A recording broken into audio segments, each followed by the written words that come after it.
বন্ধুরা দেখো আমি কোথায় এসেছি বলো তো, আমি বাপের বাড়ি এসেছি। দেখো এই যে স্নান করছিলাম, এখন কত বেলা হয়ে গেছে, বাড়িতে হলে 6:30 7টায় স্নান করে নিই, আর এখানে দেখো প্রায় 1:30 2টো মনে হয় বেজে গেছে। এই যে ওপরে উঠেছিলাম, ওপরে উঠে আজকে ছাদে স্নান করছিলাম, কবে কোন ছোটোবেলায় স্নান করেছিলাম। আজকে এই যে দেখো বাপের বাড়ি এসেছি, এই হচ্ছে আমাদের পায়রার ঘর।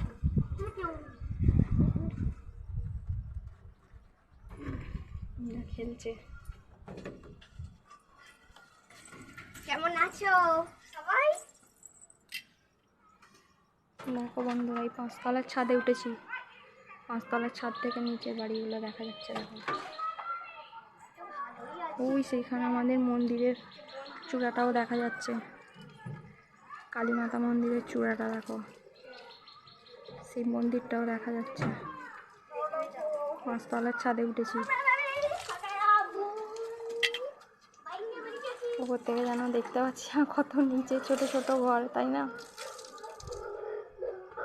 এই যে ছাদেই স্নান করলাম, ছাদেতে ভাবছিলাম করবো না, এবারে বাড়ি গিয়ে করবো। ভাবছি যে না, বাড়ি যেতে হয়তো অনেকটাই লেট হয়ে যাবে। দেখো এই সিঁড়ি।